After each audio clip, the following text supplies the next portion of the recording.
10 people were shot at Columbiana Mall early this afternoon. News 19's Kayland Hagwood has been there for several hours. Kayland, I know you had opportunity to speak with a lot of shoppers in that area. That's right, Darcy. We've been speaking with witnesses, folks who were in the mall, who described what it was like from their perspective. And I'll tell you guys a little bit about what investigators have said. But basically, they were at the mall. It's Easter weekend. It was a lot of people who were there. Some of them tell me that they were hoping to take pictures with the Easter Bunny whenever these shots started to ring out. And then it became very chaotic. They said people began running. They described it as folks being trampled. And the investigators say that of the 12 people who were injured, now 10 were shot, but of the 12 who were injured, some of them were injured from the trampling that happened just within the mall with everything that was going on. Part of today's testimony focused on DNA as the prosecution continued to lay out their case against Nathaniel Rowland. A forensic scientist with SLED testified that it's likely Samantha Josephson's DNA was on Rowland's shoes, sock, nails, and some of his belongings. We're actually showing those sort of ice droplets and freezing over. That is something that you're certainly going to be watchful for, a concern on the roadways. Even the side of this pole, it is slick. It is truly heartbreaking, Darcy. As you guys can see behind me, just complete destruction of this historic church. I'm told upwards of 50 firefighters were here throughout the day working to put out this blaze. Only moments ago was it completely put out. A lot of excitement here at the McMaster camp as he was projected to be the winner of this race. Now, there's still a long way to go before he gets that final vote there in November. Thousands of people just in this general area all hoping to cheer on the Gamecocks. And I want you guys to meet Jeremy. These are actually the two Jeremys here. They both have the same name and they come from Sumter. Now, you guys have been following the Gamecocks since the beginning, right? That's right. The snow is starting to come down after a day of kind of quietness here in the area.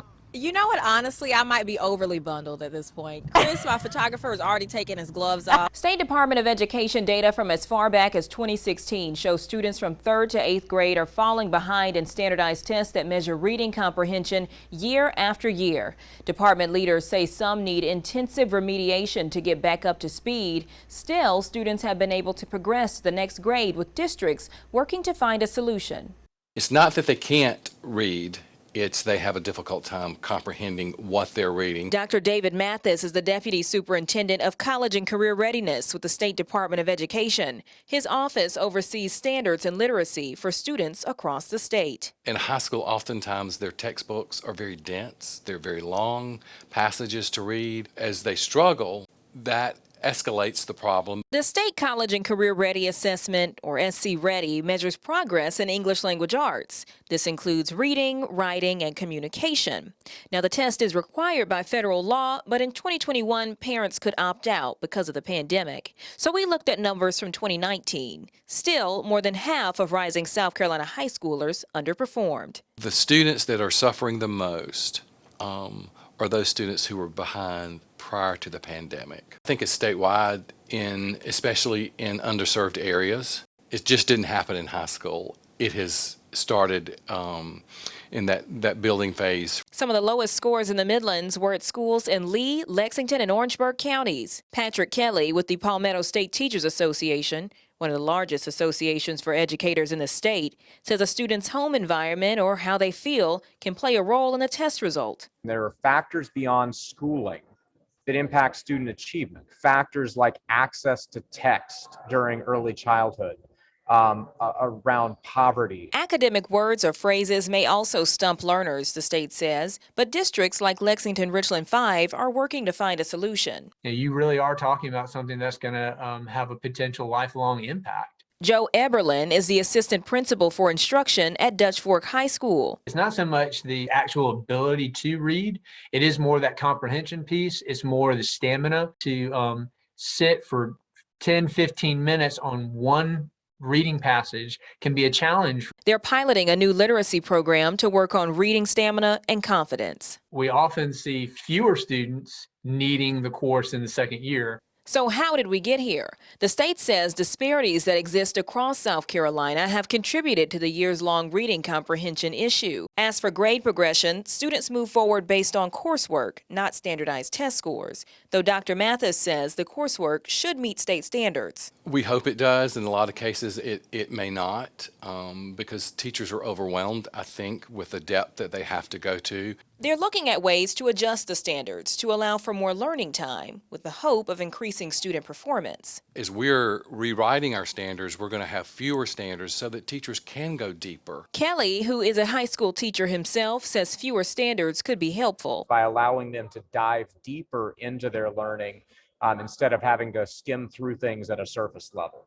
I think we also need to create a more holistic assessment regimen beyond a simple one-time high-stakes test. Dr. Mathis says parents can help too. Go to the school and talk to the principal, the guidance counselor, the teacher, and ask clearly, how is my child succeeding?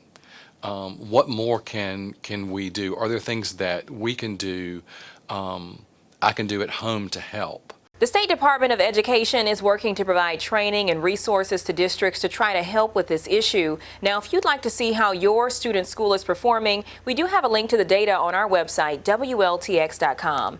It will bring you here where you can see years of information. If we take a look at 2021, it will show us not only state-level scores, but also district and school-level information. Kayland Hagwood, News 19, WLTX.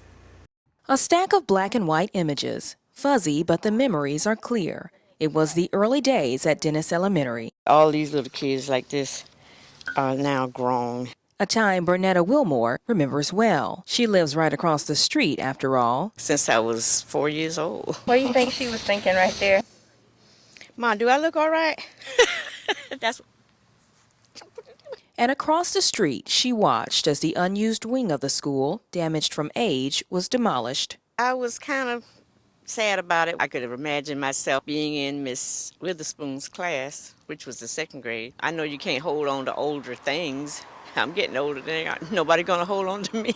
It was a demolition years in the making, with money hard to come by, and they're not alone. Funding in rural districts has long been a challenge, according to Superintendent Bernard McDaniel, who said they had to shift funds in order to afford the project. The rest of the school is clear for use, McDaniel says. Still, upgrades are needed. Now, is it a facility that our students are deserving of in 2022? Absolutely not. And so we hope that's something that could be rectified in the future. While these black and white copies may never be as good as the originals, Is that good? Wilmore is hoping new memories will be made at Dennis Elementary for generations to come. This is my great-granddaughter.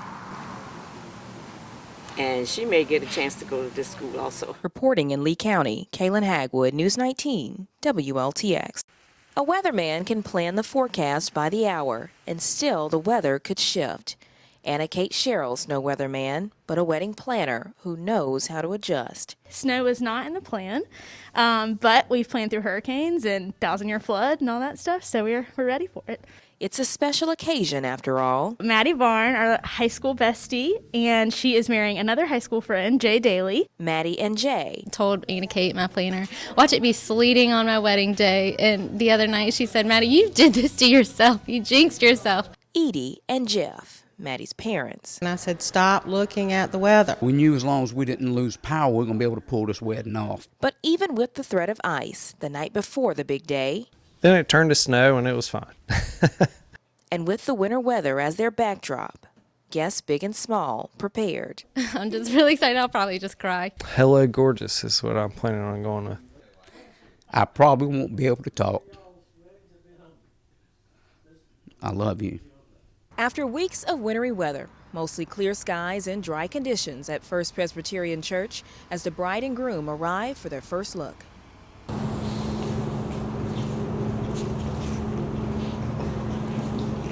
Just like the weather, sometimes the unexpected can be just right. Reporting in Sumter, Kayland Hagwood, News 19, WLTX.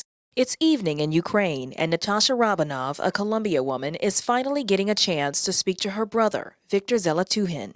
I couldn't reach him. I didn't even know if he's alive or not, tell the truth. And I just don't know what's going to happen with my brother. And I don't know if he's eaten or not. From his shelter in Ukraine, Victor spoke to News 19, his sister as his translator.